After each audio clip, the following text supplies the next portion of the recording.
Et salut à tous, j'espère que vous allez bien. Aujourd'hui, nouvel épisode du podcast Nourris ta santé.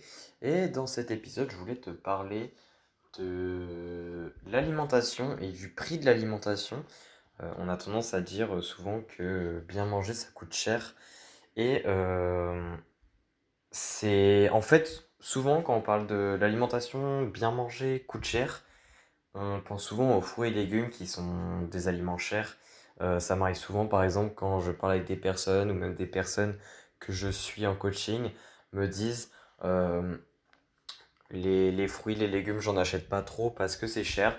Donc souvent ils me disent ça quand on fait les premiers appels où j'apprends un petit peu à connaître leur style de vie du départ. Euh, et en fait, c'est vrai que c'est quelque chose qu'on voit même souvent sur les réseaux. C'est souvent que les personnes disent non, je peux pas m'acheter ça, c'est trop cher. Je peux pas acheter des fruits et légumes. Et en fait, j'ai envie d'expliquer déjà deux points très importants dans cet épisode de podcast à propos de ça qui va te montrer en fait que manger bien, c'est pas si cher que ça. Et c'est même limite, on pourrait dire, c'est limite moins cher que l'alimentation que tu as actuellement. Évidemment, ça dépend de ce que tu manges actuellement.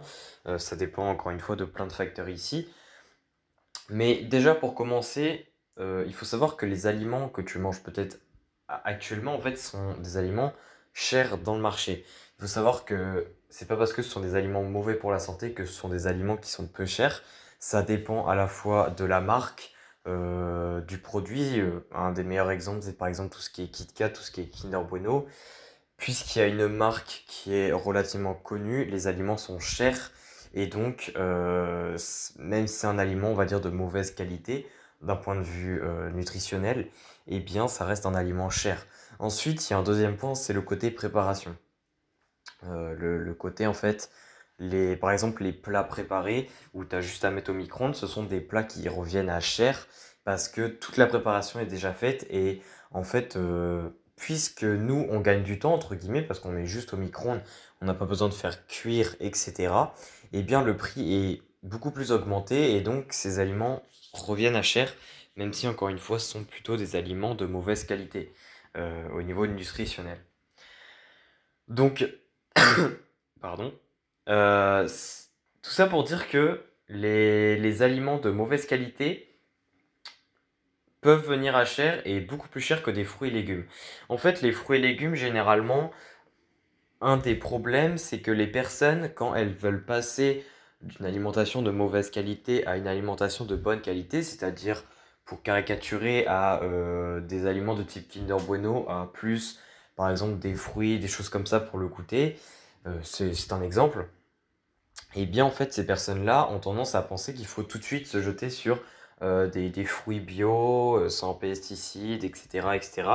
Et encore une fois, ça revient un petit peu au mode de pensée, j'en ai déjà parlé dans les épisodes précédents, du mode de pensée du tout ou rien, c'est-à-dire si je fais pas ça, eh bien tant pis, je fais rien. Et en fait là, ce mode-là, il est activé quand on pense comme ça, parce qu'on se dit, eh ben, si j'achète pas de fruits bio, eh bien ça sert à rien que j'achète de fruits tout court. Sauf que c'est totalement faux en fait. C'est-à-dire que même si tu achètes des fruits entre guillemets qui sont moins chers parce qu'ils ne sont pas bio, bah c'est pas grave. En fait, c'est bien mieux d'acheter déjà des fruits qui ne sont pas bio plutôt que d'acheter des gâteaux, je ne sais quoi. Il faut savoir que dans les fruits, même si, imaginons, il y a voilà, plus de pesticides, etc., il faut savoir que dans les fruits bio, il ne faut pas croire qu'il y a zéro contaminant. Il y en a partout, partout. Euh, Bah en fait, même s'il y a des pesticides dans tes fruits, ça reste quand même un fruit qui contient plus ou moins de nutriments. Évidemment, ça dépend où il a poussé, à quelle saison, etc. Et il contiendra toujours plus de nutriments que les aliments, euh, les aliments en fait que tu achètes autrement, c'est-à-dire tout ce qui est Kinder Bueno et autres. Et puis il y aura moins de substances en fait ajoutées qui porteront problème pour ta santé. Donc en fait, il faut voir ça comme un intermédiaire, c'est-à-dire que même si tu peux pas acheter de fruits bio, de légumes bio, c'est pas grave, tu achètes des fruits et légumes tout simples. Moi, clairement, je te le dis direct, hein, il faut pas croire que j'achète que des aliments bio, ça revient plutôt cher, c'est un choix personnel. Si on peut le faire pour certains aliments, par exemple les œufs, moi je trouve que c'est très important d'en acheter des bio, c'est mon point de vue personnel, eh bien on le fait, mais si on peut pas le faire, c'est pas grave, c'est pas un argument en fait, le fait de pas pouvoir acheter bio, c'est pas un argument pour se dire bah j'en achète pas tout court, tant pis. Et je continue à acheter à côté les aliments de mauvaise qualité. Ça marche pas. Clairement, il faut arrêter de penser en ce mode tout ou rien.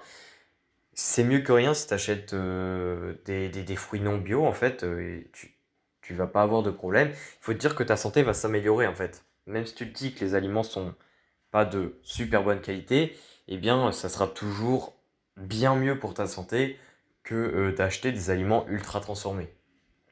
Donc, euh, donc ça, c'est vraiment le point principal, en fait, du podcast que je voulais dire. C'est pas un podcast long du tout, c'est juste un rappel, parce qu'on a tendance à l'oublier, en fait. Encore une fois, je remets un accent sur le problème de ce mode de pensée du tout ou rien, mais c'est vrai qu'il est relativement présent de nos jours, ce mode de pensée, surtout en nutrition. Enfin, sur les réseaux, il est pas mal présent et ça pose pas mal de problèmes en fait. Parce que cette étape-là, le choix des aliments, qu'est-ce qu'on achète en magasin, c'est super important. Se priver de fruits et légumes parce qu'on n'a pas les moyens en fait d'acheter des fruits et légumes bio, c'est très dommage parce que on oublie en fait qu'il y a la possibilité d'acheter des fruits et légumes non bio et que même si encore une fois c'est de moins bonne qualité que des fruits bio et encore ça peut dépendre, on peut être surpris parfois, et bien ça reste toujours mieux que d'acheter je ne sais quel gâteau ou etc. Donc voilà, j'ai fini pour cet épisode. Il me semble que j'avais rien d'autre à dire. Voilà, c'était vraiment l'aspect ne pas se jeter sur le bio forcément. Si c'est pas ta priorité absolue ou si t'as pas les moyens, c'est pas grave, t'achètes pas de bio, il y a aucun problème. Ou alors sinon t'achètes du bio juste vraiment pour un ou deux aliments que tu manges le plus souvent ou que ça te paraît le plus important de ton point de vue. Voilà.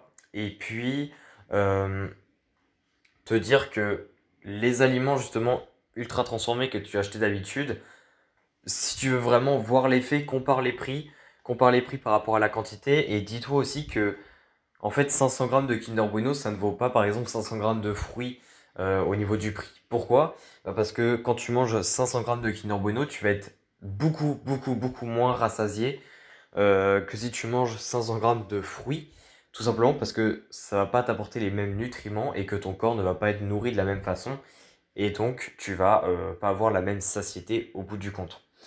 Donc voilà, j'ai fini l'épisode.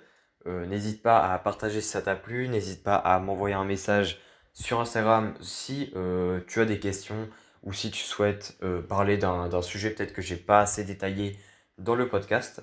Et sinon, n'hésite pas aussi à noter le podcast si tu es sur une plateforme où on peut noter. Ça me fait extrêmement plaisir. Et enfin, bah, n'hésite pas à me suivre sur les réseaux aussi. Donc voilà, je te souhaite une bonne fin de journée. N'oublie pas de garder ce concept-là en tête. Et puis on se dit à la prochaine. Allez, ciao ciao.